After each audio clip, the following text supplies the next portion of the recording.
everybody, I'm Courtney Cooper. I'm the owner of C Square Farm and a partner in Excel Star Sport Horses, and today we are going to be working on rideability, adjustability, and working on technique for the horses.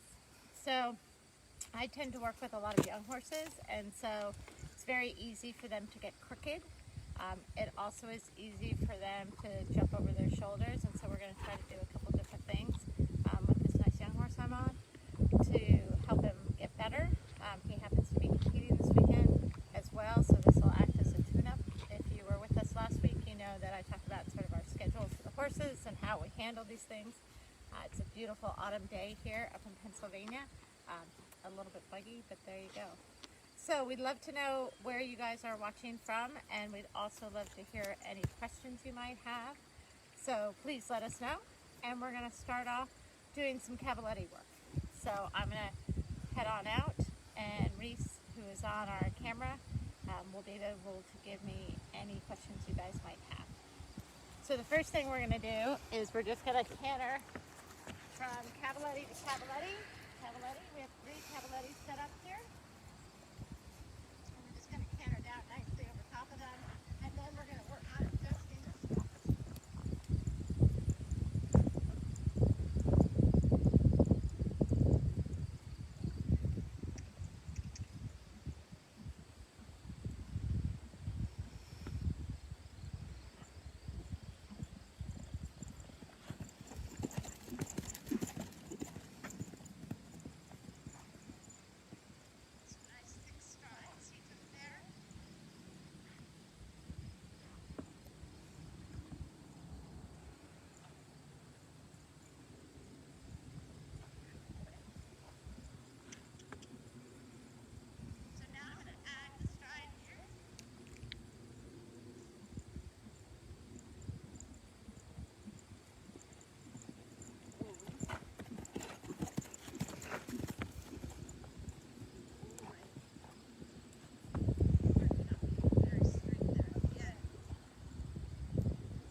Not yet.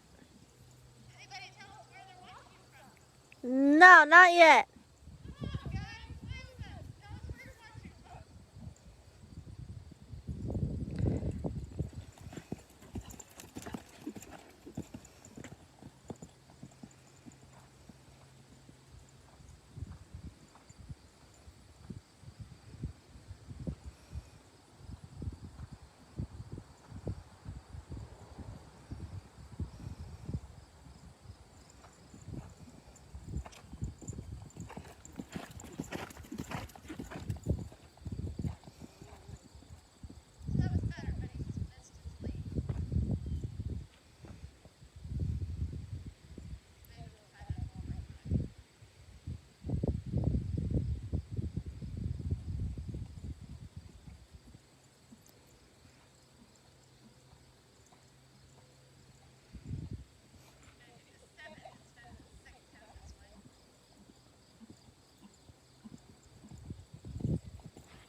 Margaret Rizzo McKelvey asked, if you don't have a cavaletti, can you use poles on the ground? Yep, you can use poles on the ground. We actually have these little stands we use to put poles in, and back before I had a set of jumps, I would use tires and put them in the tires. If you cut a little V in the top of the tire, it sets the rail, so you can get your cavalettis to sit a little bit better so they don't roll off the tire. So anyway, so now we're going to go back. I'm going to do the 7 down the line to work on his adjustability, then the bending 6 to the other cavaletti, and then I'm going to come around and if Reese will show the stone wall, you can see the stone wall has a bunch of rails by it. It has a 9-foot placement pole on either side to encourage him to jump into the stone wall at the appropriate distance and then bascule over and then land soft in front of that other pole. It also has straightening rails on them so that he doesn't get crooked. Like I said, with youngsters, it's real easy for them to get crooked. So here we go again.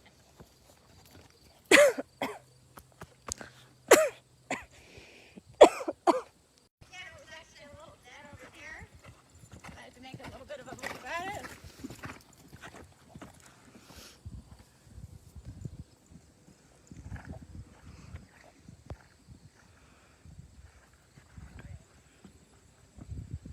Okay, so rework my line here a little bit so I get caught again. Any other questions? Not yet. Nope. Debbie Wilbur said good idea to the cavalettis, I think. Yeah. Okay, so we're going to tie our mic back there. So now what we're going to do is we're going to do a couple jumps with V poles. If you look at the zebra fence over here, you can see how the red and black poles are set in a V, and that's to encourage the horses to go down, and as they get there to rock back onto their haunches, bring their shoulders up, and really use their shoulders and their back to bascule over the fence and not sort of run through it or get underneath it. So one thing about the stone walls, when you're jumping the stone walls, you want to look at the pole on the ground, or in our case the 2x4 on the ground. That's your first obstacle, to find your distance to your oxer. Don't look at the oxer because you'll miss the step to the pole. All right? Question? Yes. Amber Leanoff says, is this an exercise you can do with any and all horses, or is there a certain prerequisite, oh, that's so bad, before starting? Thank you. No, this is something I can do with all my horses. I schooled, this morning I schooled 2 4-year-olds. One had a lot more done and jumped around sort of a couple holes smaller than this. One was an even greener horse, and so what we did was we made the fences smaller, about 2.6, 2.9, and jumped around. When you're doing this, like if, for example, on the stone wall you have a young horse, you want to set those, the guide rails on the bottom a little wider because they'll get a little nervous. And make the fence small. You want it to be a good experience. So as the horses get more educated, you can bring those in. I never make them exceedingly tight, but you can see they're about 3 or 4 feet wide now. And then the same goes for the V poles. Reese, if you'll turn around, you'll see the V poles right now have about 4 feet at the opening. Again, we're dealing with 4, 5, and 6-year-olds, so nobody has to be like super fantastic with their front ends. They're not all that educated right now, and so I don't want to trap them. You can bring them into a point the older your horses get, if you really want to get your horses quite sharp and backing up off the fence. But for the youngsters, if you make them too tight, you'll have the adverse effect because the horses will jump up in the air, but that's not what we're looking for. We're not looking for them to helicopter in the air, we're just asking them to bascule. The other thing is the first time you do that, as a rider, you have to know that you need to have a little bit, maybe a little more pace and a little bit more leg, because the horses will back away from the V-poles. And so you want to make sure that you come with enough pace and that you keep your eye on the fence so that as the horse backs up a little bit, you're able to continue to encourage them. Does that make sense? Let us know. Any other questions? Nope. All right, so let me go jump that zebra fence, see what David thinks of that a couple of times, and then we'll talk about something else.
Out of the line, I tried real hard not to jump the horses into the line so that I have to pull them off.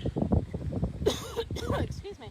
So I jumped them all out of the line, and then I jumped the zebra fence out of the line. So now what I want to do is I want to put those two together. Now this distance is set on a 5-stride, and depending on how he jumps the stone wall, I may decide to add a 6-stride and make him work a little bit harder and collect and sit on his hind leg. Ideally, that's what I'd like him to start doing so that he can prepare for this weekend and be more collected and more animated in his work. Any other questions? Neil says he's such a good boy. He's such a good boy, Neil.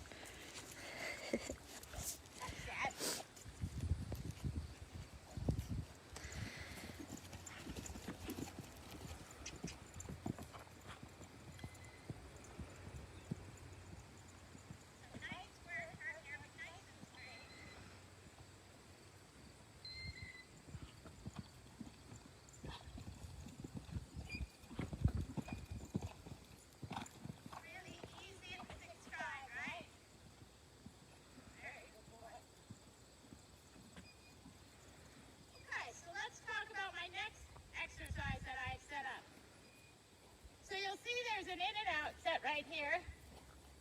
Turn to see the in and out. And it's set off a short turn. It's vertical to vertical. Coming from F with the blue and white vertical first, it rides actually quite long. And so the horses, you really need to keep the momentum through the turn to keep them coming. But then coming from H and S, it rides quite long. And so we're going to start off and we're just going to do 4 fences, a little mini course here. I'm actually going to roll the pole back to the Excel Star. I'm going to have Reese do that in 2 seconds because we're going to do the green roll top, which has V rails on it. We're going to be straight. Then we're going to come do that 6-stride down the outside line again. And then I'm going to jump the blue and white to the Excel Star fence, and I think you'll see how long it rides. So Reese, if you could just go down there and roll that rail in.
Karen Clark Rubin asks, how many feet is in the one stride?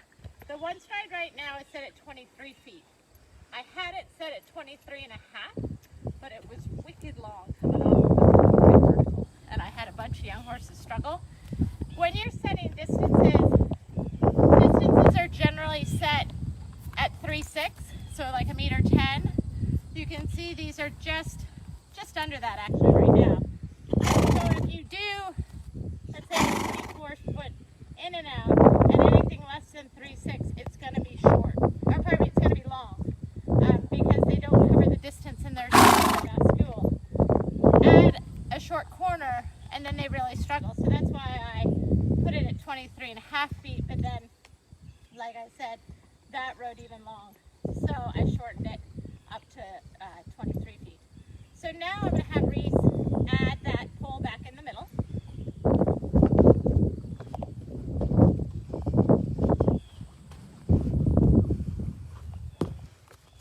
Ow, I just rolled it right into my foot.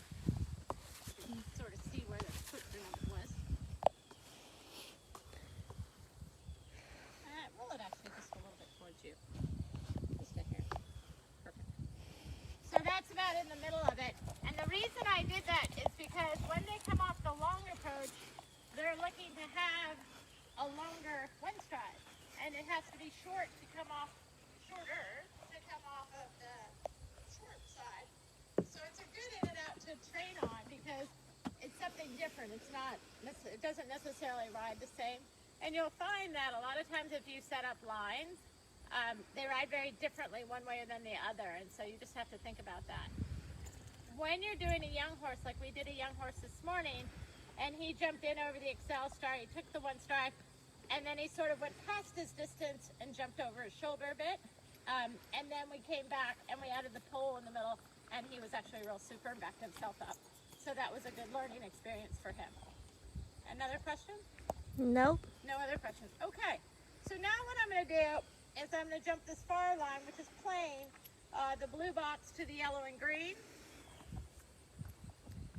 It's set on a going 6. I'm going to make a 7 out of it, and then I'm going to jump the in and out.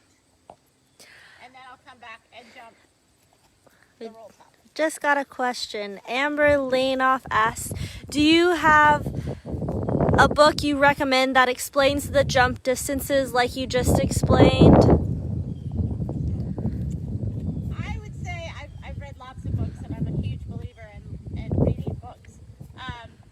Jimmy Wofford's got a couple great books about gymnastics and gymnastic jumping and distances. I don't know if he goes into what works and what doesn't work. I can't remember that long ago. It was a while ago since I did that. My biggest recommendation to anybody, if they want to learn, is to go watch a jumping clinic with someone real good and offer to be their jump crew. That way you can ask the clinician during a quiet moment or between rides, why they've done certain things. I'm a huge believer in asking people why they do what they do, because it helps you learn and it helps you take that education and use it on your horses when appropriate.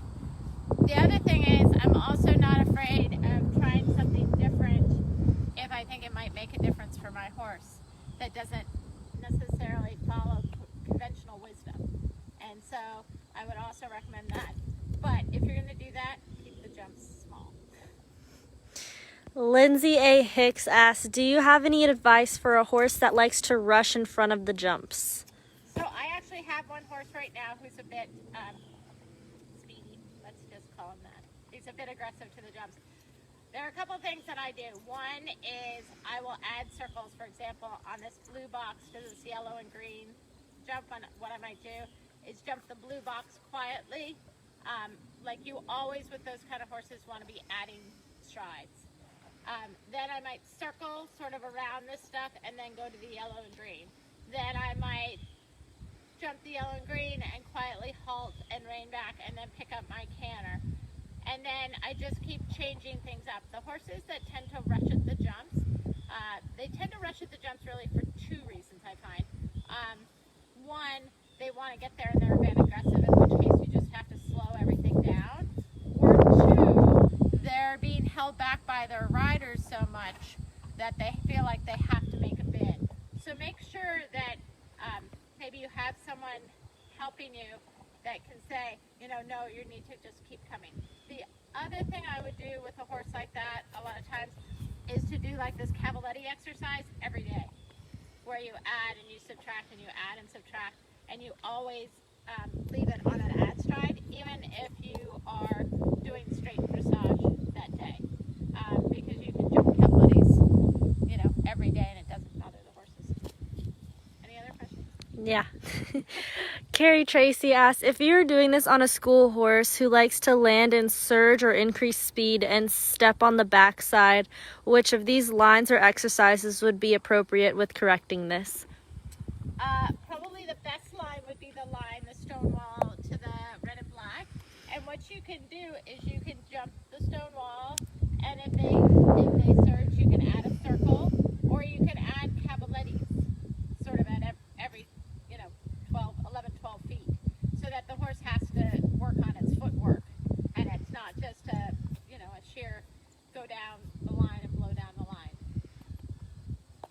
Does that make sense? That's all the questions. That's all the questions. Yeah. Okay, I'm going to jump a few jumps now. David, you have to jump some jumps now. You have to go back to work.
Also, just in case anybody is wondering why I'm jumping the right-hand side of the yellow and green oxer, that's actually straight, because the yellow and green has 12-foot poles and the white has 10-foot poles, so just so you know.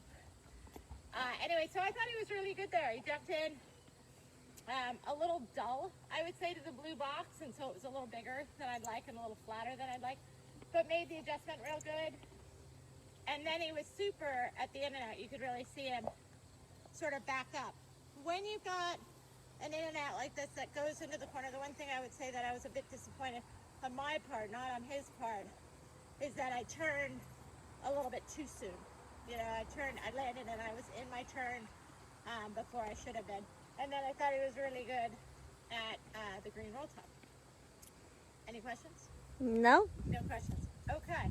So I'm going to jump around a course and see how I do. I'm going to add this white gate that you guys can see here. Actually, I'm not going to jump around a course. I lied. I'm going to do something different. So I'm going to jump just the white gate off the left and the right, and then I'm going to turn it around and do one thing different, and then we'll call it a day. So I like to, with the horses that are a little more experienced, David would be one of them, work on rideability and make sure that they get pushed off my inside leg, and so that they're turning appropriately. I also like to usually incorporate a skinny. And actually, before I get going, I want to do one other thing. Down at the very bottom of the ring, you can see there's a bounce set up. Maybe we can show down there a little pink and white bounce by that cavaletti. If you had a horse that wasn't particularly sharp up front, or you had a horse that just didn't have a lot of mileage, I set up a bounce every once in a while, and I know a lot of people are fans of double bounces or even triple bounces. I tend not to, in this ring in Pennsylvania, have a gymnastics set up all the time because I don't like a long line of gymnastics because I don't have the space.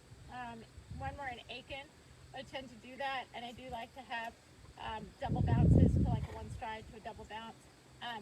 But here I'll set up a single bounce because I'm limited in room, just to get the horses a little sharper. So I'll incorporate that when I jump the gate. I'll turn to the left, I'll come off the right, I'll turn to the left and jump the bounce and then come back to the gate. Any questions? Nope. No questions. Everybody's gone silent. Come on, guys.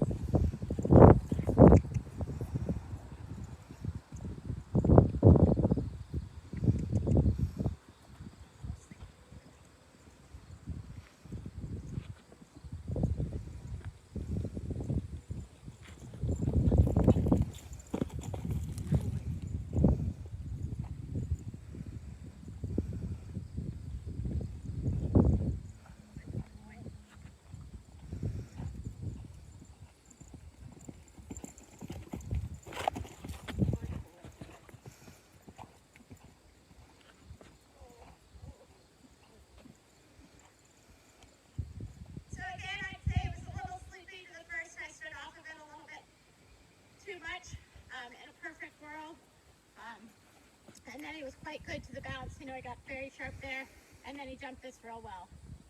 Any questions? No. Okay. Let's switch the gate so that I jump it the other way.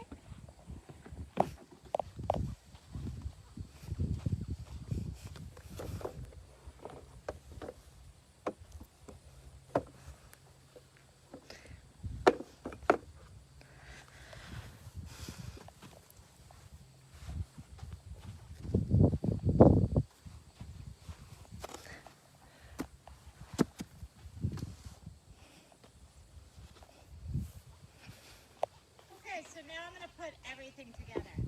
I'm going to start off with the stone wall going out of the ring, out towards the ring. Then I'm going to come around and put a real square turn on this white gate. It's a going 5 or a steady 6 on a bend to the red and black. Then I'll jump down the blue box to the yellow and green.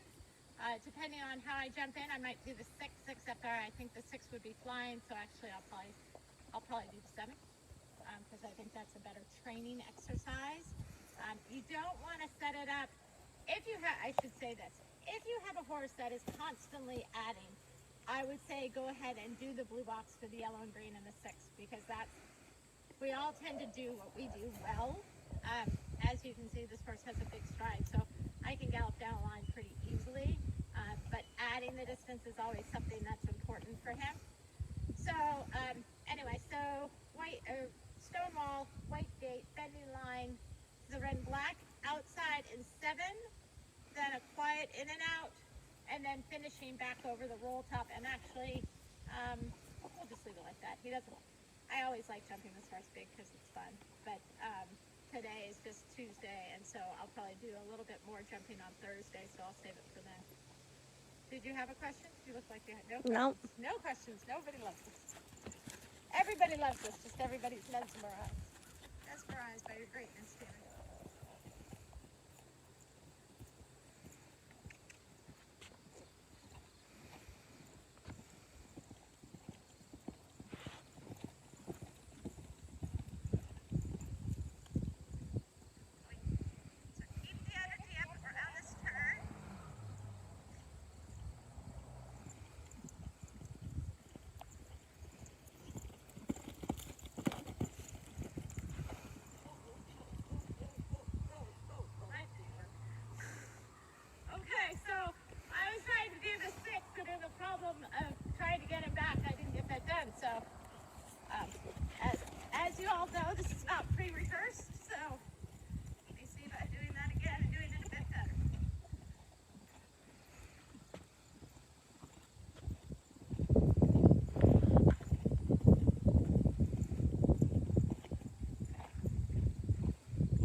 many horses, and we might have to repeat certain things. Anybody have any questions to finish it out? No. Nobody? We'd love to hear what you guys want to see next week. We're always up for suggestions. And so we're going to wish you sign off, and we're going to look forward to seeing you next Tuesday at noon. Stay healthy and well, and have a great day.